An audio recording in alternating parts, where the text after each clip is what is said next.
வணக்கம். நான் T R Karthik Madhavan. T R K astro அப்படிங்கிற சேனல்லேருந்து நான் உங்களோட பேசிகிட்டு இருக்கேன்.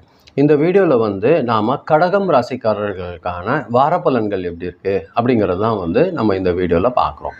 அதாவது மே மாதம் 10ஆம் தேதியிலிருந்து 16ஆம் தேதி வரைக்கும் உள்ள ஒரு வாரத்திற்கான பலன்கள் கடகம் ராசிக்காரர்களுக்கு எப்படி இருக்குது அப்படிங்கிறது தான் நம்ம பார்க்குறோம். அந்த வகையில் இவங்களுக்கு உணர்ச்சி பூர்வமாக எந்த ஒரு விஷயத்தையும் அணுகுவாங்க. பொறுப்புகள் எல்லாம் இவங்களுக்கு கூடுற காலமாக இந்த வாரம் இருக்க போகுது. அதாவது சந்திர பகவானோட விஷயம் அவங்களோட ஒரு அட்ராக்ஷன் காரணமாக மனநிலையிலையும் சூழ்நிலையிலையும் கொஞ்சம் அப்ஸ் அண்ட் டவுன்ஸ் வர்றதுக்கு அதிகமான வாய்ப்புகள் இருக்குது. குடும்பத்தில் பார்த்திங்கன்னா ஆதரவு நல்ல பலன் இருக்கும். அதில் எந்த ஒரு குறைவும் இருக்கிறதுக்கு வாய்ப்பில்லை. வேலை செய்கிற இடத்துல பார்த்திங்கன்னா புதிய பொறுப்புகள் அதிகரிக்கும். மேலே அதிகாரிங்க பார்த்தீங்கன்னா உங்களிடம் நம்பிக்கை வச்சு ஒரு வேலையை கண்டிப்பாக ஒப்படைக்க போகிறாங்க. அதை நீங்கள் சக்ஸஸ் பண்ணி கொடுக்கறதுக்கும் அதிகமான வாய்ப்புகள் உங்களுக்கு இருக்குது ஒர்க் பிளேஸில் பொறுத்தவரையில். அதே மாதிரி கவர்மெண்ட்லேயோ இல்லை எஜுகேஷன் டிபார்ட்மெண்ட்டில் மெடிக்கல் டிபார்ட்மெண்ட்டில் இருக்கிறவங்களுக்கெல்லாம் நிறைய சக்ஸஸ் கிடைக்கிறதுக்கு வாய்ப்பு இருக்குது இந்த வாரம் பொறுத்த வரைக்கும் கடகராசிக்காரர்களுக்கு. தொழிலில் கொஞ்சம் மெதுவான வளர்ச்சி இருந்தாலும் அது கொஞ்சம் பேலன்ஸ்டாக ஸ்டாண்டர்டான ஒரு வளர்ச்சியாக இருக்கிறதுக்கு அதிகமான வாய்ப்புகள் இருக்குது. பணம் பொறுத்த வரைக்கும் இந்த வாரம் சீராக இருக்குங்க. குடும்ப தேவைகள் மற்றும் வீட்டு செலவுகள் மட்டும் சின்னதாக அதிகரிக்கும். வீடு அல்லது நிலம் இது மாதிரி குடும்ப சொத்து தொடர்பான பேச்சுகளில் கொஞ்சம் முன்னேற்றம் வர்றதுக்கு அதிகமான வாய்ப்புகள் இருக்குது.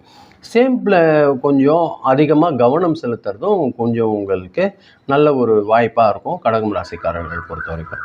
குடும்ப உறவுகள் பொறுத்த வரைக்கும் அன்பும் பாசமும் அதிகரிக்கும்.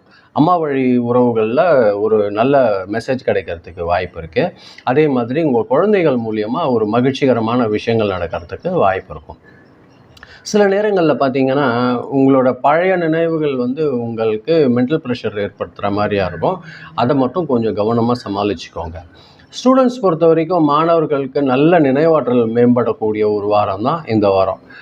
அதே மாதிரி பார்த்திங்கன்னா மெடிக்கலில் இருக்கிறவங்க, ஆர்ட் டிபார்ட்மெண்ட்டில் இருக்கிறவங்க, இலக்கியம் சம்மந்தமான விஷயங்களில் இருக்கிறவங்களுக்கெல்லாம் இந்த வாரம் ஒரு நல்ல சாதகமான வாரமாக இருக்கும். இதுதான் பார்த்திங்கன்னா உங்களுக்கு இது இருக்கிற அதே நேரத்தில் பார்த்திங்கன்னா கவனம் சிதறாமல் கொஞ்சம் பார்த்துக்கோங்க. அது உங்களுக்கு ஒரு நல்ல விஷயமாக இருக்கும். உடல்நலம் பொறுத்த வரைக்கும் பார்த்திங்கன்னா கொஞ்சம் சளி தொந்தரவு, இருமல் அது மாதிரி ஒரு சின்ன விஷயங்கள் வர்றதுக்கு வாய்ப்பு இருக்குது. சின்னதாக டைஜஷன் ப்ராப்ளம் வர்றதுக்கும் வாய்ப்பு இருக்கும். அதாவது கொஞ்சம் சில் உணவுகளை சாப்பிட்றத குறைங்க. நிறைய தண்ணி குடிங்க. அது பாடி டயர்டு உங்களுக்கு ஏற்படுத்துறத குறைக்கும். அதே மாதிரி எந்த அளவுக்கு நீங்கள் ரெஸ்ட் எடுக்கிறீங்களோ அது உங்களுக்கு பாடி ஹெல்த்து நல்லபடியாக வச்சுக்கிறதுக்கும் மனசு அழுத்தத்தை தவிர்க்கிறதுக்கும் உங்களுக்கு உதவமாக இருக்கும். இந்த வாரம் பொறுத்தவரையில் உங்களுக்கு திங்கட்கிழமையும் வியாழக்கிழமையும் அதிர்ஷ்டகரமான நாட்களாக இருக்கும். உங்களுக்கு தேவைப்பட்ட நல்ல விஷயங்களை பயன்படுத்துறதுக்கு இந்த 2 நாட்களை பயன்படுத்திக்கோங்க.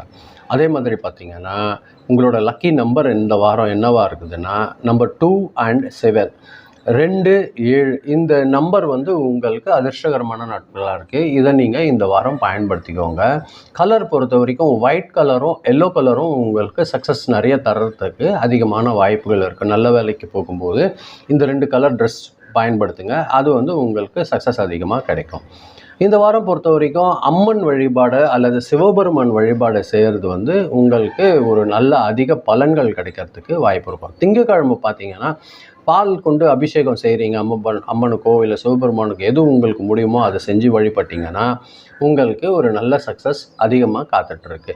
ஏழைகள் குழந்தைங்களுக்கு சின்னதாக ஏதாவது அவங்களுக்கு சாப்பிட்றதுக்கோ இல்லைனா ஏதாவது அவங்க படிக்கிறதுக்கு ஏதாவது புக்ஸ் கேட்குறாங்க, பென் கேட்குறாங்க, அந்த மாதிரி உங்களுக்கு முடியும்னா நீங்கள் தானம் பண்ணுங்கள். அது இந்த வாரம் உங்களுக்கு நல்ல பலன் கொடுக்கக்கூடிய ஒரு விஷயமா இருக்கும். அதுதான் நான் உங்களோட பகிர்ந்துக்கணும்னு நினச்சேன். ரொம்ப நன்றி, நீங்கள் பொறுமையாக கேட்டிருக்கீங்க. இந்த வீடியோ நீங்கள் பார்க்கும்போது கொஞ்சம் சப்ஸ்கிரைப் பண்ணி பாருங்கள். ஃப்ரெண்ட்ஸ்க்கு நீங்கள் ஷேர் பண்ணி கொடுத்தீங்கன்னா எனக்கு கொஞ்சம் உதவியாக இருக்கும். மீண்டும் அடுத்த வாரம் வெள்ளிக்கிழமை ராசி பலன் நிகழ்ச்சியில் சந்திக்கிறேன். ரொம்ப நன்றி. வணக்கம்.